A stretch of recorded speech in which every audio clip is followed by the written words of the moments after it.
If you hood educated, I'm glad you made it.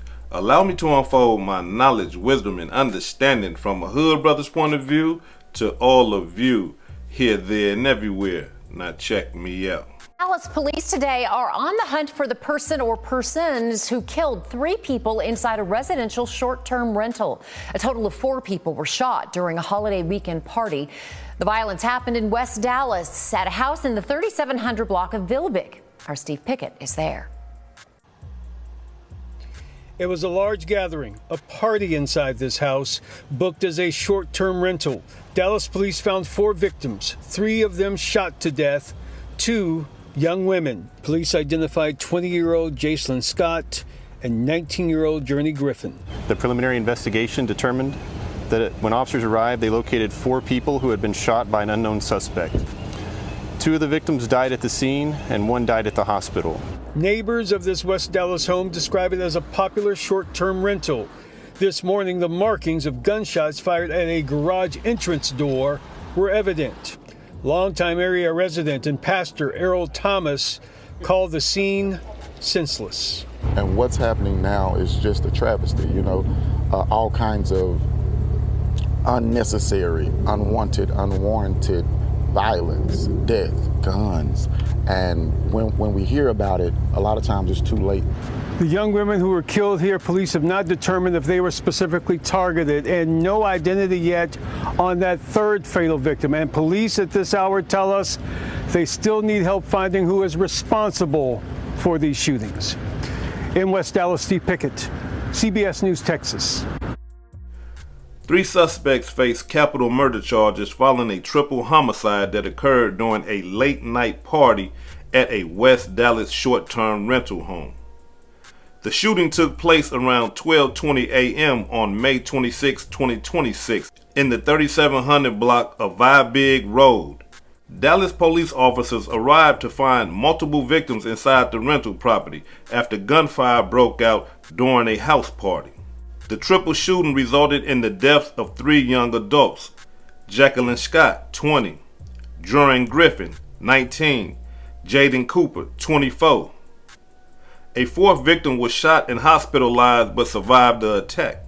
After the triple murder, the Dallas Police Department partnered with the U.S. Marshals North Texas Fugitive Task Force to arrest 3 men in connection with the shooting. Tyson McGriff, 18, arrested on June 5, 2026 and held on a bond exceeding $1.3 million. Travion Smith, 21, booked on July 23, 2026 with bail set at $1.5 million. Deckman Green, 21, arrested alongside Smith. According to court affidavits, Green was wearing a court-ordered GPS ankle monitor at the time, confirming his presence at the short-term rental property. Cold-blooded demonstration. We want to extend our condolences to the families of all the victims. For those of you who pray for the family, pray for courage, understanding, and strength during this unfortunate situation. Now, I know y'all probably wondering to yourself, hood educated, how did all this start? Why would somebody want to come and shoot up a party full of young men and women? Well, the mass majority of the people at the party are innocent bystanders who got caught in a feud that didn't have anything to do with them. 2 of the people that died that night didn't have anything to do with the feud. They didn't have no beef. They didn't even understand what was going on between the beef or nothing. But they lost their lives because they was around someone who had a beef with somebody else. And that's how all this happened. So the beef was between Jacelyn and Tyson, right? Tyson is in the party. Jacelyn is in the party. Now, let me tell y'all a little bit about Jacelyn. From the reports that I'm getting, Jacelyn is actually a woman who identifies as a man, right? And from the reports that I'm getting, Jacelyn was like that.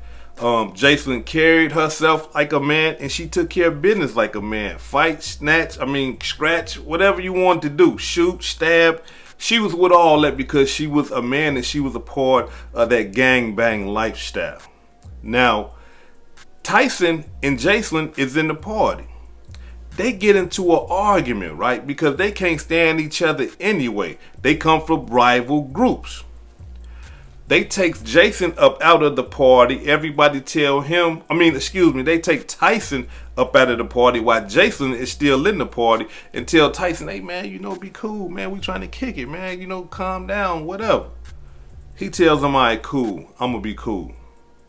Everybody go back inside the party. They laughing, giggling, kicking it just how they supposed to be doing. He gets on the phone and tells somebody via text or gets on the phone and says, say man, look, so-and-so is here. We got some business we can take care of. He chills outside for a little minute, goes back inside of the party. Now, while he's still in the party, Jason is in the party. Everything is kind of laid back. Everybody thinking everything is cool. But then Tyson homeboys pop up. Now, the cold-blooded part about this right here is that, when they first popped up with all them guns and that heavy artillery, they went to the wrong house. They got video footage of them, hopping the gate and all that, looking inside of the house, and then they realize it's the wrong house, so they hop over the gate and go to the right house. Check it out. The commotion at the party next door woke them up, but watching this video shocked neighbors in West Dallas. 4 men with guns scaling a fence into a backyard, looking around, then making an escape over another fence into a waiting car. The latest incident at a short-term rental house next door, says Ernesto Martinez. We never in 100 years would have thought armed individuals would be 3 feet away from us. He says it sounded like a party, then a fight. Then gunshots. So once Tyson homeboys realized they was at the wrong house, once again they hopped over that fence, hopped back over the fence, and found the right house. They didn't waste no time. They went straight to the front door and got in that house. Bogarted they way in. Wasn't nobody trying to stop them. Ain't no security at the door or none of that type of stuff. These are a bunch of young men and women just partying, right? So once they bogarted they way into the party, that's when all hell broke loose. Tyson, that was already inside the party, seeing his homeboys coming inside the party, he upped his gun and got to shooting at the person that he just got done having beef with, and that's Jason. Once he got to shooting at Jason, his homeboys coming in, they start shooting in the party. People inside the party that was in there with Jason started shooting back at them. So it's a real shootout going on inside of the house. Reports are saying people that was inside of the party is saying that people that was upstairs was shooting downstairs, shooting at Tyson homeboys at the door, trying to get them outside of the crib. So once they shot their way in and shot their way and got out because they was shooting back at them, that's how the door and everything got shot up, because when Tyson and his homeboys was leaving, they was still shooting at the house, making sure the guys that had the guns in the house don't come out shooting at them. You see what I'm saying? So now look, the sad part about everything is that Jaden and Journey ain't have nothing to do with none of this. They lost their life behind somebody else's beef. Now, that's why I try to look, I'm going to always reiterate this fact. Listen, I don't care what type of party you going to, event, whatever. If somebody is at that event and somebody want to kill a person that is at that event that you are participating in, you need to get away from there. You need to get away from there. Because stuff like this happened. 2 innocent people done lost their life for nothing. They ain't had nothing to do with that beef.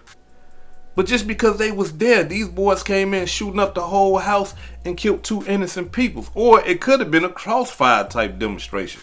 But they got all 3 of them charged for it. So, I'm assuming that the police is believing that the people that was shooting from upstairs, downstairs, shooting downstairs, probably didn't shoot them. You know what I'm saying? But hey, who knows? When you got bullets flying everywhere, you don't know what's going on. Bullets ain't got no names on them. But again, like I say, listen, this is very important. I don't care where you at. If you at a bar, at a birthday party, at the church, the mosque, the temple, wherever you at, if somebody come into that event and you know that, oh damn, they've been trying to kill him for the last 2 weeks, get up out of there. Leave. Hey man, look, check this out, man. Hey, look, bro, I'ma holler at y'all, man. Y'all take care, man. Peace and love. I'm up out of here. You gotta go, because you never know how them boys they could have had followed him there to the event, whatever the case may be. It's just not worth it. And that person can be your brother, that person can be your cousin, your father, your auntie, your sister. That person can be anybody. If they got someone trying to kill them, get away from them, far away from them, because stuff like this happens. Now, I know some of y'all probably might be wondering to yourself, say hood educated, how did these boys get knocked? How did the police get on to them? Well, y'all, this right here is so easy, it's pathetic, right? That's why I be telling these brothers, look, it don't pay to do crime no more. It's hard to get away doing crime nowadays. It's not easy. This ain't the 80s and 90s and 70s and, you know, all that. It's too easy. Technology is locking these boys up all the time, and they don't seem to get it.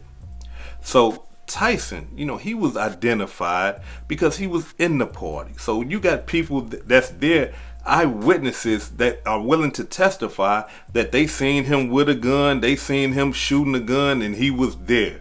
But not only that though, his phone, right? Y'all know the phones that all of us got. They got the GPS magnet on it, you know, that tell the government and everybody else where we at, because we use these phones to take care of our business, to talk on the phone, text and all that. Yeah, that phone tells your location.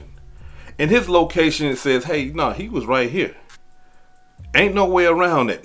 He had that phone and he was right here at this party when this shooting went down. A Travion, right? His phone did the same thing for him. It told the police, say, man, yeah, he was here, so he can't deny and say that he wasn't there. Not only that, they use those flocker cameras, right? You know, the cameras that, you know, identify your vehicle going, coming, and all that old type of stuff. Yeah, they monitor his vehicle coming to the party and leaving after the shooting of the party. His car in his name. Yeah, but not only that though, you know, the phone put him there, his car put him there. This dumbass still had the gun. He still had the gun. When the police went and did a raid on his house, they found the Glock and they did the testing on it, and it tests positive to the same bullets that they found at the murder scene. Yeah, Travion, yeah, boy, I mean, I don't know how you gonna get around that. And we already heard about the other boy. The other boy, he on probation. He got his GPS, he got his ankle monitor and take it to a murder. He got an ankle monitor on and he go commits a crime with the ankle monitor on. Ain't nobody in their right mind say, bro, wait a minute, hold on, man. You can't come. I know you want to put in some work, bruh, but you can't come. You got the monitor on. You got an ankle monitor on. You can't come with us, bruh. We finna go put this work in. No, you know, these brilliant young brothers, you know, they said, no, you got an ankle monitor on? Yeah, come on, man. Shit. You know, we want everybody to know we did it any damn way. Come on. And so that's how they got caught. Technology caught them. Eyewitnesses there caught them. And now they ass booked. They looking at life in the penitentiary right now today because they got three murders. Wait, hold on, excuse me. We talking about Texas. They looking at the death penalty. We got 3 capital murder charges on these boys and an aggravated assault charge for the other person that got shot. They done. It's over with. Them boys in they cell right now praying to Jesus, Buddha, Abraham, Muhammad, Confucius, everybody. Please don't let them kill me. I'll take a life sentence right now. I just don't want to get up under nobody's chair. I don't want nobody poking me, poisoning me, none of that type of stuff. Yeah, it done got tough on them. All that tough running and gunning and killing in front of everybody trying to be tough. Now look where it got you. These boys right here, it's not going nowhere. They got too much evidence against them. They got their fingerprints at the party.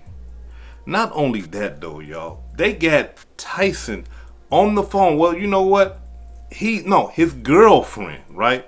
He called his girlfriend after killing Jason. Told his girlfriend, hey, I just killed Draco. That's what they call Jason out there in the streets.